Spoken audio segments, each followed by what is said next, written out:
everyone, Coping Skills here, back with another reaction. Yes, I'm back.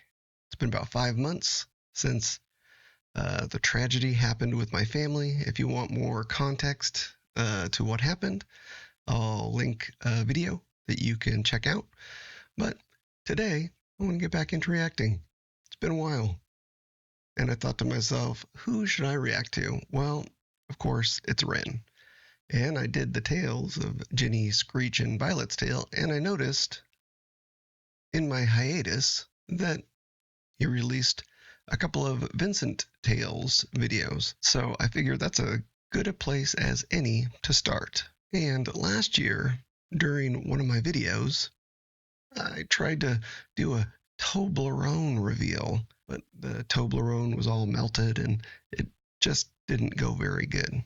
But today, we're going to try it again because I have a little Toblerone. Yeah, so if you don't know, Ren has used the Toblerone many times as a reference. So if you're not familiar with it, well, I decided to make you more familiar with it. Toblerone bar, and why he references it most of the time, well, it's in the details. So how about we open it up and take a look.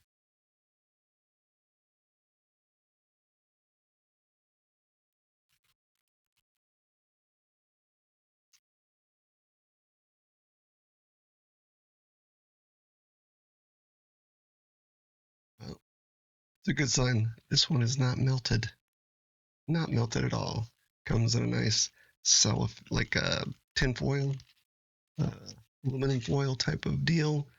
So let's get into this. Now this is a white chocolate Toblerone because I figured why not. But you'll notice, yeah, sorry about that.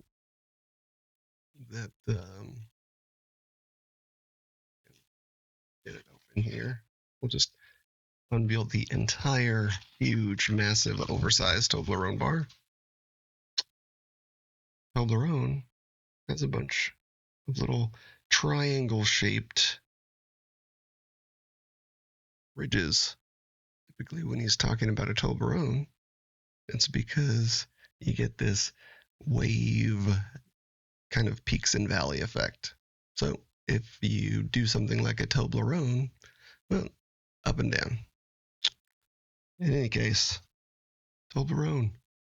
And that is a little treat for later. I'm happy to get back into doing some reaction videos with you guys. I enjoy it, and it'll definitely function as a coping skill for me. Getting back into the swing of things, trying to regain some sense of normalcy, which is pretty important. People are creatures of habit, so getting back into reaction videos, well, hopefully A, helps me heal, but also B, after the tragedy that happened, one of the things that I'm very passionate about pursuing, and that's bringing awareness to mental health issues. If you don't know, I'm a licensed mental health counselor and started doing these reaction videos to try to raise mental health awareness. And after the tragedy that happened, the intensity of that desire to raise mental health awareness, well, it's just increased. So without further ado, let's get to Ren. Tragic scenes last night in London. A 14-year-old girl was found dead from a fatal stab wound. Her attacker, a 14-year-old boy, is in critical condition after a violent altercation with a police officer. Over to reporters on the ground for more. Oh, such a beautiful shame. The sunflowers will when the skies do not rain. It's a story I'm sure we all know. It's a moment of madness inside of the woes. We all fall down in London town. Shaky ground carries me. Whoa, rains down, blindingly loud. Never surrender.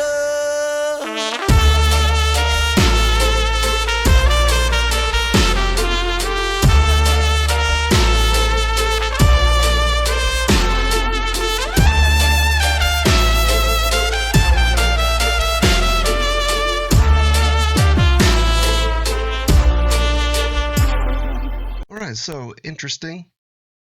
We have the tragedy of what happened with Screech and Jenny kind of on the television. This person on the screen, I'm assuming, is Vincent, because it's Vincent's tale, is watching the events of Jenny and Screech's tale kind of unfold on the television aftermath.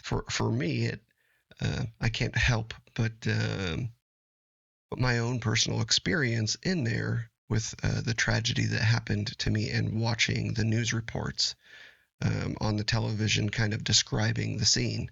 So I apologize in advance if this kind of hits home a little bit more for me. But it's very interesting. I like some of the words that he used there about a sunflower needing rain and sun. But he says, "Oh, what a beautiful shame."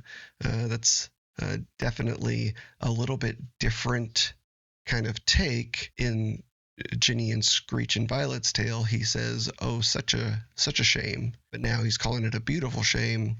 So interesting little twist there. But I want to go back and listen to those lyrics again just to really hear what he's saying. But apart from that, I love the horns that came in, that scream that he did. Man, that was nice. And then the burning sunflower, definitely some metaphorical things going on here, which Rin is definitely accustomed to. Ground for more. Oh, such a beautiful shame.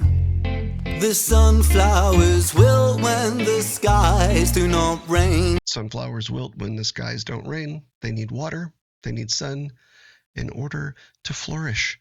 We notice here that Vincent's rolling a marijuana blunt, so he's smoking the same substances that Screech. If we remember from Screech's tale, he was out of his mind smoking a bunch of weeds with his boys. So maybe Vincent and Screech know each other somehow? I don't know. We'll find out. It's a story I'm sure we all know. It's a moment of madness inside of the woes. We all fall down in London town. Shaky ground carries me. Whoa, rains down, blindingly loud. Never surrender.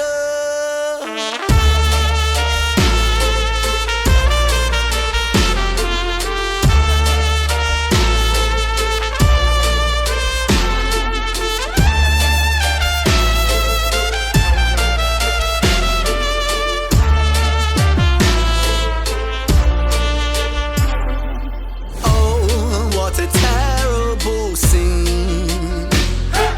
Here lie the corpses of corporate machines, planting seeds where the grass never grows. But the grass, it stays greener in places unknown as we all fall down in London town. Shaky ground carries me. Whoa, rains down, blindingly loud. Never surrender.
right, so I know that all of you who watched that live, it was kind of like a little tease, but I get to go right into the next one.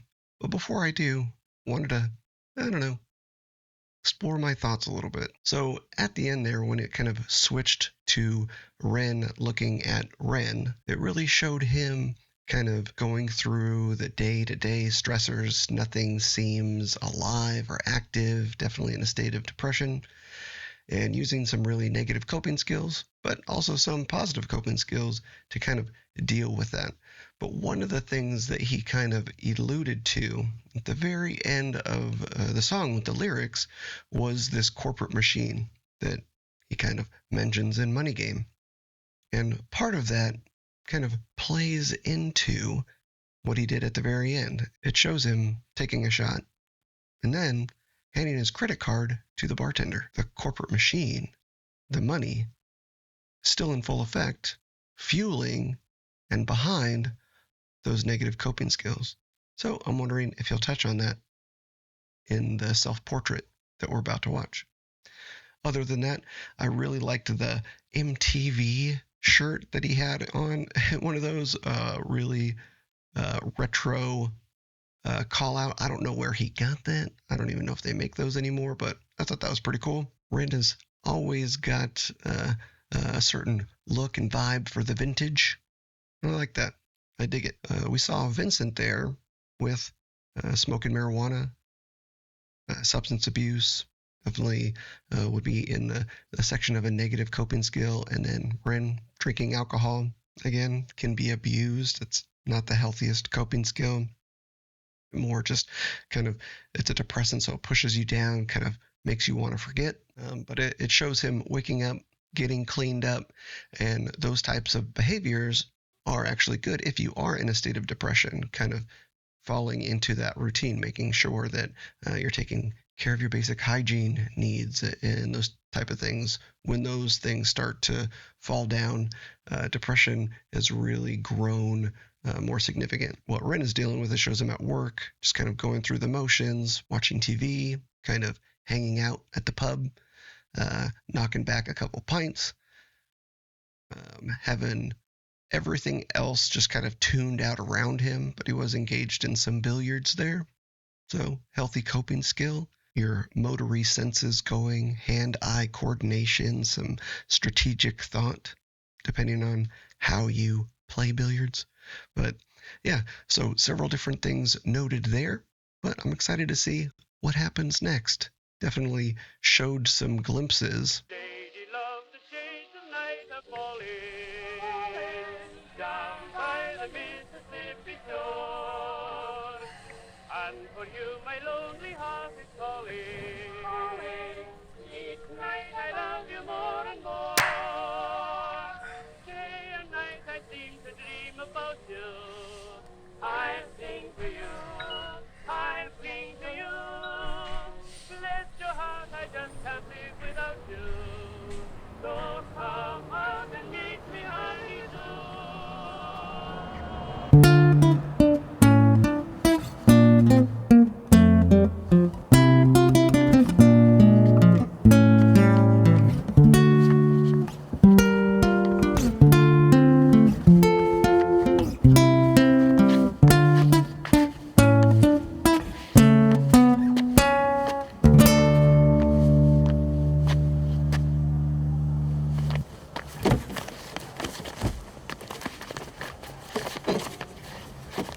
Give me that guitar.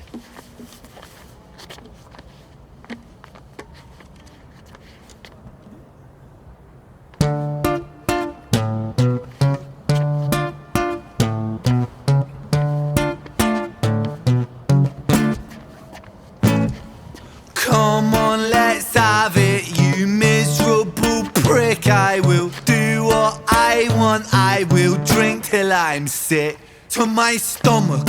I'm sick of the same boring songs. I am sick of these pavements I find myself on. Great Britain, I hate you all. Say that with pride, it's my right to be violent when you fed me lies. All right, so Kind of a lot to go over there in that first 2 minutes. Man, so kind of shows him again at the pub, paying with his credit card to get those negative coping skills, and then snatches up his guitar from Vincent there, and then kind of goes into that rhythm that we're very used to with the other tales. So I like that he's kind of keeping that going. But then he kind of says that he hates Britain. He hates the streets that he's walking on. He hates this routine. He hates this kind of funnel of life that he's in right now. And then he says that he has the right to be violent when he's fed lies, and that is justification, which is a cognitive distortion that kind of lets your emotions dictate more of your behavior than you normally would if you had a good perspective. So if you're able to take a step back from that perspective, identify that you have some justification going on, well, then you can combat that a little bit and not fall into this behavior pattern of letting your emotions dictate your behavior. He also said he'll do what he wants. He'll drink himself silly if that's what he wants to do. So one of the things that happens from a mental health perspective is when you're in really difficult circumstances and feels like life is against you. There's things piling up. And in this case, he is referencing Great Britain and the lies that he's been fed. It's a stark contrast to Bittersweet Symphony when he's kind of singing about the Britain that he loves, which is kind of full of a lot of the similar things, but in the context of this song, he hates the paradigm that he is in. But when you are stuck in a whole bunch of negative circumstances and you don't like how your life is heading, things do need to change. And the thing he's referring to is agency, having control over your life, over your decisions, over your choices. Agency is really important. It's an important part of kind of the human condition, feeling that you have control over your circumstances, over the outcomes. You put in work, you get something beneficial in return. And when that starts happening less and less, you feel less and less agency. More and more negative emotions come with that. So from a mental health perspective, we would try to reframe that agency into helping his circumstances out in positive ways, rather than the cognitive distortion that's tainting everything and kind of giving him an emotional ability to do whatever he wants. Anyway, back to it. Say that with pride, it's my right to be violent when you fed me lies.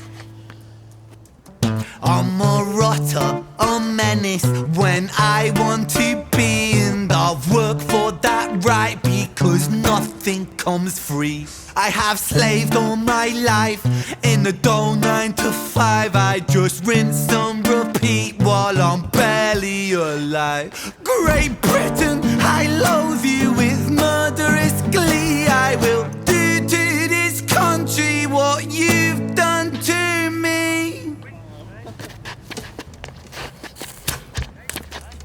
Destroy.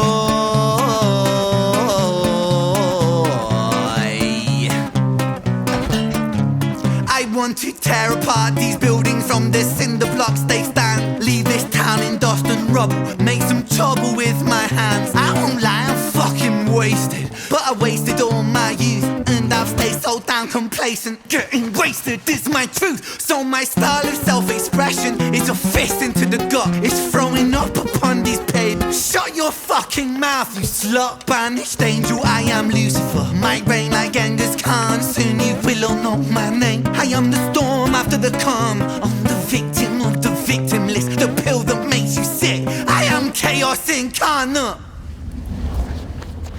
Let's fucking have it then, you prick! That bit was a one shot up until then. They may have done a cut there with the spinning. I'm not sure. Let me know in the comments below. But the song is following on that path of justification, of revenge, of you put me down, Great Britain, so I want to tear you down. Saying that he's Lucifer, he's chaos incarnate. He can be a bad person when he wants to be.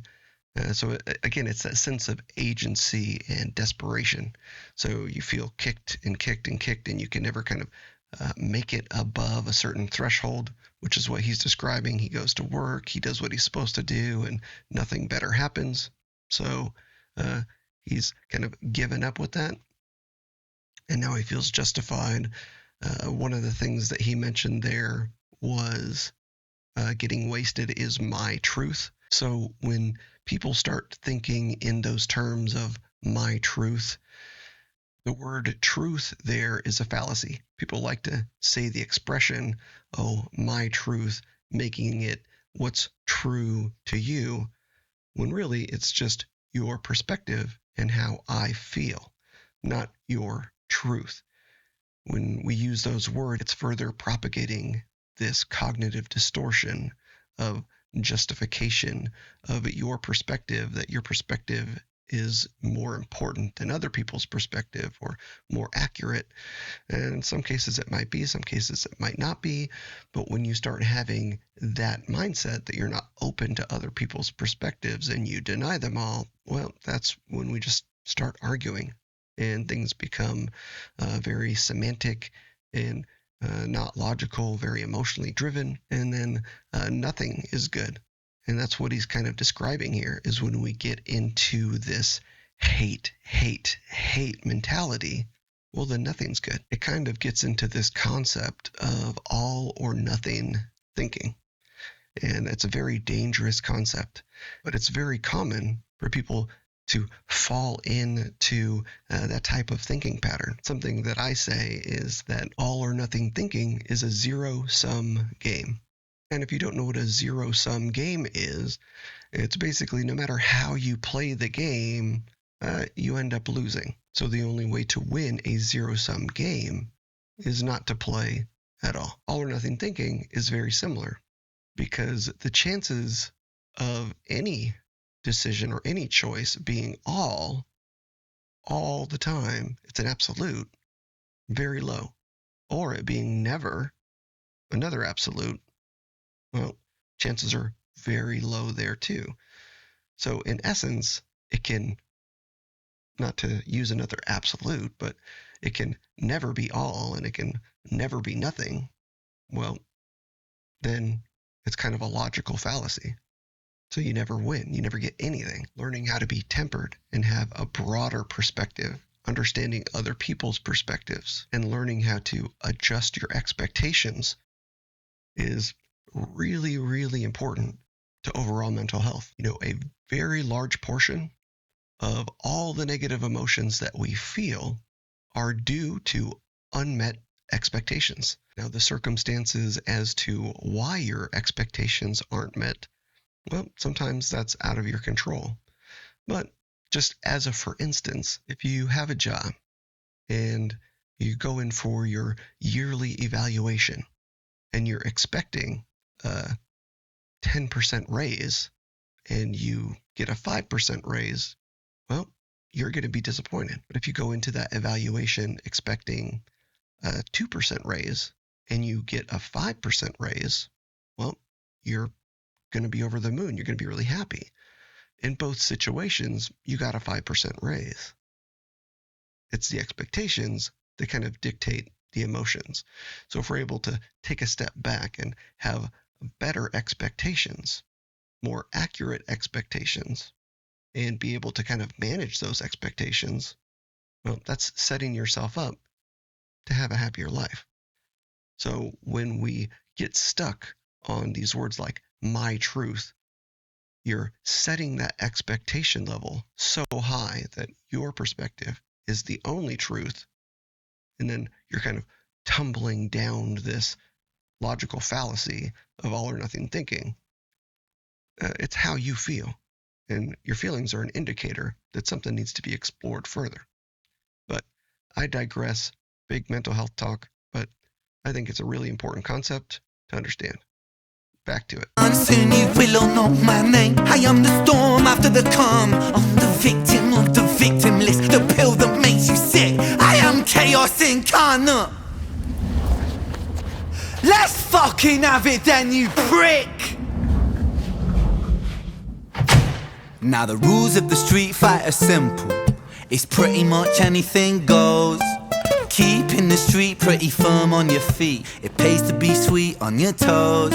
And fools they have fallen for clumsy mistakes. Late to react, cop the fist to the face. Now the rules of the street fight are simple. Break that little prick's nose. Throw a punch, you swallow it, follow it, grab the collar, quick hollow tip like karate, kick martial art master, spark a bitch, park a fist on the landing strip, carnage, it finds the cartilage, karma serve like a carbonated cola on the crucifix, kill. Vincent wanna kill, who blood gets spilled, move double that rude boy, kill or be killed. Do it for the fun, blood, do it for the thrill. Blue lights, boy, run, blue lights, boy, chill.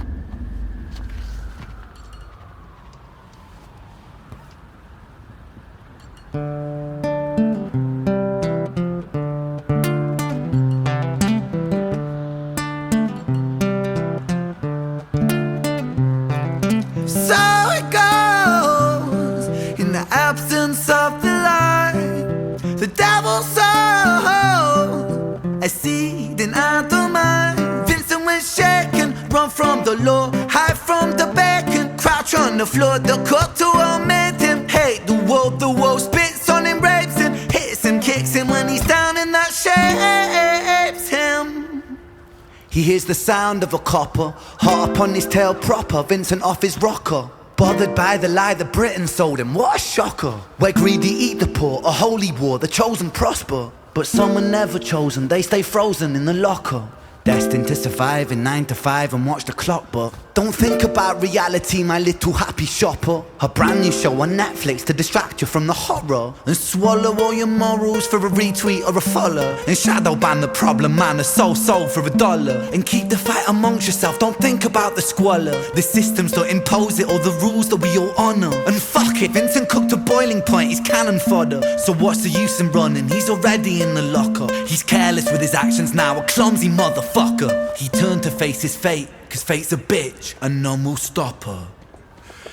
A ton to go over there. Back in that alleyway where Vincent was fighting, and basically the rules of a street fight are anything goes. Well, at the end of that street fight, the police show up, and Vincent breaks a glass and stabs the guy. For whatever reason, that reminded me of a little bit of a cliche expression that is something along the lines of, I don't have to outrun a bear, I just have to outrun you.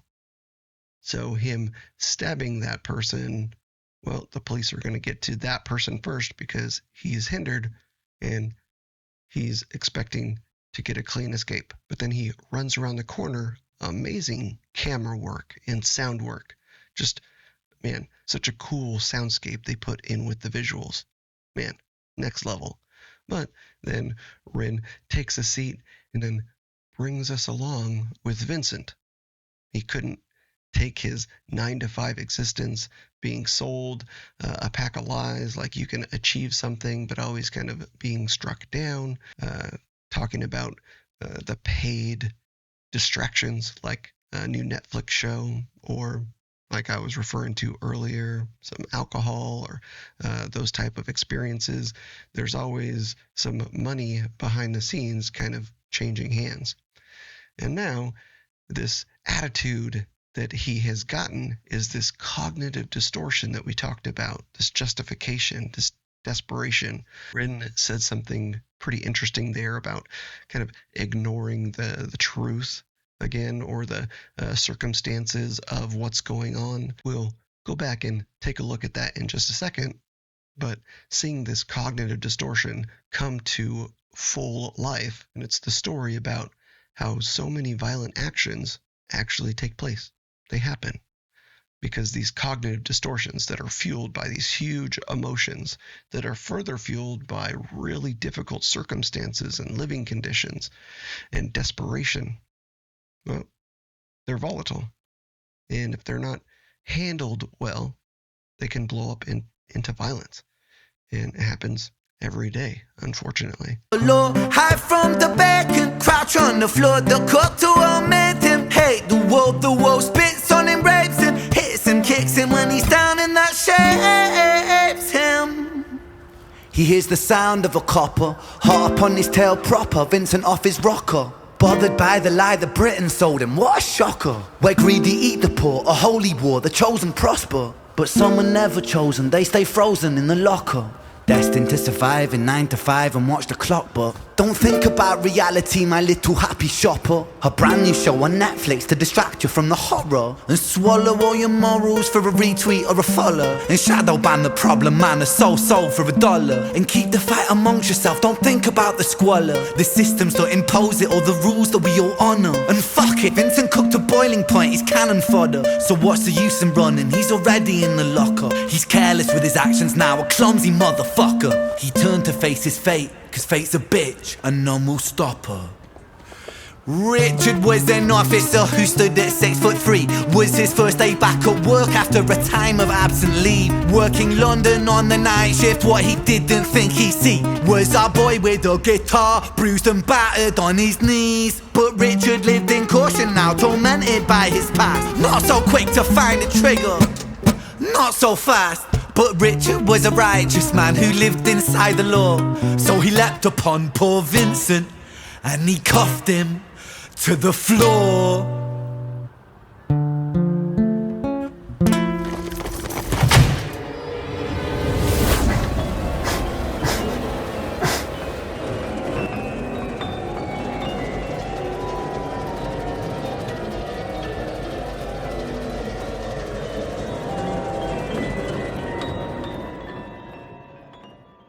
Okay, so we have Richard's Tale coming soon, and I think we got a little bit of a screenshot. I remember at the end of the prologue, it showed Ren, or Vincent's character, next to the redheaded character in jail. So now we know that he got cuffed for stabbing someone and then placed in jail. So I wonder if Ren is going to explore the prison system and the lack of rehabilitation.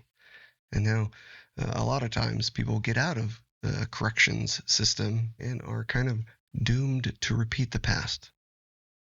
Maybe not. But we'll see Richard's Tale soon enough. And I'm guessing discussing mental health topics like PTSD, because he's struggling with his past.